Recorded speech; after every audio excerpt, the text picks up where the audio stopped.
అందరూ ఎలా ఉన్నారు? ఈ రోజు నా ఆఫ్ అయితే ఈ రోజు మార్కెట్కి వచ్చాను కూరగాయలు కొందామని. లెట్స్ సీ సేఫే అనమాట. ఆల్మోస్ట్ ఏం కావాలన్నా దొరుకుతాయి. దండిగా కొనేద్దామని బకెట్ అయితే తీసుకున్నా. నా అంటిపండ్లు వచ్చి 2.5 LB ఉంది. అంటే ఈ అంటిపండ్ల ధర వచ్చి 200 అనమాట. ఈ 2 టమాటాలు 330 రూపాయలు. ఇంకా తినాలి కాబట్టి తీసుకోవాల్సి వస్తుంది. ఒక ఆనియన్ 200 అండి. గుడ్డు 36 రూపీస్. ఒక సమోసా 330 రూపాయలు అంట. మందు విషయానికి వస్తే ప్రతి మార్కెట్ లో అన్ని దొరుకుతాయి.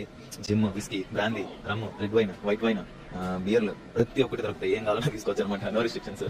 సరే కదా, ఇవన్నీ ఇన్స్టెంట్ ఫుడ్. ఏం కావాలన్నా, ఇండియన్ కర్రీస్ కావాలన్నా, థాయ్ కర్రీస్ కావాలన్నా, చైనీస్ ఫుడ్ అయినా, pizza, all type of pizzas అన్నా అన్ని ఇన్స్టెంట్. జస్ట్ తీసుకొని వేడబెట్టుకొని తినేచ్చు. అమెరికాలో చాలా మంది ఇన్స్టెంట్ ఫుడ్ ప్రిఫర్ చేస్తారు. మనమే చేసుకోవచ్చు. తీసుకునే దానికి నాకు $18 అయింది. $18 అంటే ఆల్మోస్ట్ 1500. చూసారు కదా ఫుడ్ ఎంత ఎక్స్పెన్సివ్. అదే 1500 ఎత్తుకొని మనం సంతకి వెళ్తే ఒక నెలకు సరిపోయే సామాన్లు అన్ని తీసుకోవచ్చు. ఇది చూడండి, నా ఒక్కడికి ఒక వారానికి సరిపోతాయి అవి. ఇలాంటి మరెన్నో వీడియోస్ గురించి తెలుసుకోవాలంటే please subscribe to my channel.